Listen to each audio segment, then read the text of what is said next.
കർത്താവായ യേശുക്രിസ്തുവിൻ്റെ പരിശുദ്ധമായ നാമത്തിൽ എല്ലാ പ്രിയപ്പെട്ടവർക്കും എൻ്റെ പ്രഭാത വന്ദനങ്ങൾ അറിയിക്കുന്നു. ഇന്ന് നമുക്ക് എഫീസ്യൻ ലേഖനം 6-ാം അധ്യായം 17-ാം വാക്യത്തിൻ്റെ 2-ാം ഭാഗമാണ് നാം ചിന്തിക്കാൻ പോകുന്നത്. ദൈവവചനം എന്ന ആത്മാവിൻ്റെ വാള്. കഴിഞ്ഞ ദിവസം നമ്മൾ ചിന്തിച്ചത് രക്ഷ എന്ന ശിരസ്ത്രം എന്നുള്ള വിഷയമാണെങ്കിൽ ഇത് നമ്മൾ ചിന്തിക്കുന്നത് ദൈവവചനമെന്ന ആത്മാവിൻ്റെ വാള്. ഇവിടെ നമുക്ക് കാണാൻ കഴിയുന്നു ആത്മാവിൻ്റെ വാള്, the sword of the spirit. എന്താണ് ആത്മാവിൻ്റെ വാളെന്ന് പറയുന്നത്? ദൈവത്തിൻ്റെ ആത്മാവിൻ്റെ സഹായത്തോടുകൂടെ നമുക്ക് ലഭിക്കുന്നതായ വാള്, അത് ദൈവത്തിൻ്റെ വചനമാണ്. നമുക്കറിയാം, നമ്മളെല്ലാവരും തന്നെ വിശുദ്ധ ബൈബിൾ കൊണ്ടു നടക്കുന്നവരും വായിക്കുന്നവരുമാണ്. എന്നാൽ ഈ വചനം, ഈ ബൈബിൾ ആര് നമുക്ക് തന്നു എന്നുള്ളതാണ് നമ്മൾ ഇന്നിവിടെ മനസ്സിലാക്കുന്നത്. സാധാരണയായിട്ട് നമ്മൾ ചിന്തിക്കാറുണ്ട്, ഞാനൊരു ബുക്ക് സ്റ്റോളിൽ നിന്ന് മേടിച്ചതാണ്, അല്ലെങ്കിൽ ബൈബിൾ സൊസൈറ്റി ഓഫ് ഇന്ത്യ ഓഫീസിൽ നിന്ന് വാങ്ങിച്ചതാണ് എന്നൊക്കെ നമ്മൾ ചിന്തിക്കാറുണ്ട്.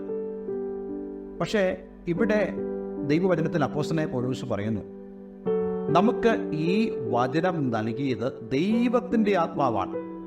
ഒരുപക്ഷെ നിങ്ങളൊരു സ്റ്റോറിൽ നിന്ന് ഈ ബൈബിൾ വാങ്ങിച്ചതായിരിക്കാം, പക്ഷേ നിങ്ങൾക്ക് ഇത് തന്നത് ദൈവത്തിൻ്റെ ആത്മാവാണ്. അപ്പം അങ്ങനെയാണെങ്കിൽ ദൈവത്തിൻ്റെ ആത്മാവ് തന്നെ ഈ വചനം എന്ന വാള് ഉപയോഗിക്കുവാൻ നിങ്ങൾക്ക് പരിശീലനം തന്നു. ഇവിടെ വാളിനെ ദൈവവചനമായിട്ട് ഉപമിച്ചുകൊണ്ട് സംസാരിക്കുക. നമുക്കറിയാവുന്ന പോലെ മിലിറ്ററിയിൽ ഒരാൾ ജോലി ചെയ്യാൻ പോകുമ്പോൾ അയാൾക്ക് ആയുധ അഭ്യാസം കൊടുക്കുന്നുണ്ട്. എങ്ങനെയാണ് ഒരു ആയുധം ഉപയോഗിക്കുന്നത്, അത് ഉപയോഗിക്കേണ്ട ഒരു രീതിയുണ്ട്, അത് പഠിപ്പിച്ചു തരും. അതുപോലെ വാൾ ഉപയോഗിക്കുന്ന കാര്യത്തിലാണെങ്കിൽ പോലും അത് ഉപയോഗിക്കേണ്ട ഒരു രീതിയുണ്ട്, അതിനുവേണ്ടി ട്രെയിനിങ്ങിലൂടെ നമുക്ക് പോകേണ്ടതായിട്ട് വരും. നമുക്ക് ഒറ്റയ്ക്ക് ദൈവവചനം ഉപയോഗിക്കുവാൻ സാധ്യമല്ല. ഇതാണ് നമ്മൾ ഈ വചനത്തിലൂടെ മനസ്സിലാക്കുന്ന കാര്യം.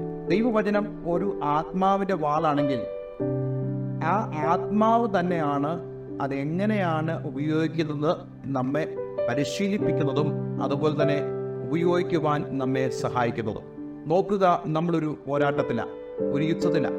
ഞാൻ നേരത്തെ പറഞ്ഞതുപോലെ ഈ സർവായുധ വർഗത്തിൽ എല്ലാം തന്നെ ഡിഫെൻസീവ് വെപ്പൺസ് ആണെങ്കിൽ ഒരേ ഒരു ആയുധം മാത്രമേ ഉള്ളൂ ഒഫൻസീവായിട്ടുള്ളത്.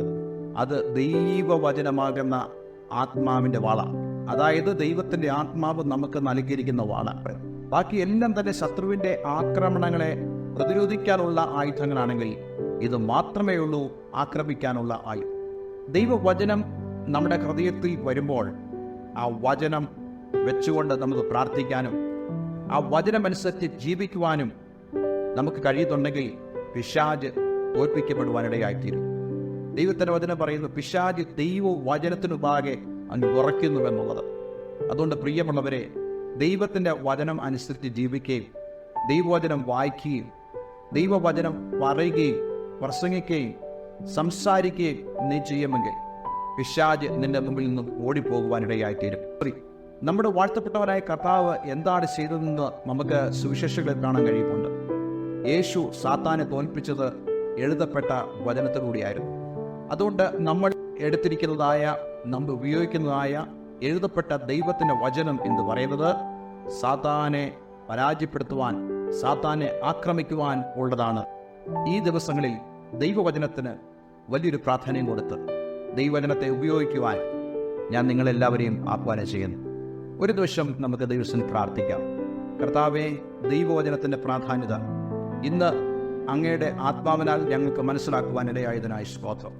ദൈവത്തിൻ്റെ ആത്മാവാണ് ദൈവവചനം എന്ന ആ ആത്മാവിൻ്റെ വാള് ഞങ്ങൾക്ക് നൽകിയതെന്ന് ഞങ്ങൾ വിശ്വസിക്കുന്നു. കർത്താവെ, അങ്ങയുടെ മക്കൾ ഓരോരുത്തരും ദൈവവചനത്താൽ അനുഗ്രഹിക്കപ്പെടുവാൻ ഇടയായിത്തീരണമെന്ന് പ്രാർത്ഥിക്കുന്നു. യേശുവിൻ നാമത്തിൽ തന്നെ. ആമേൻ, ആമേൻ. Have a nice day. God bless you all.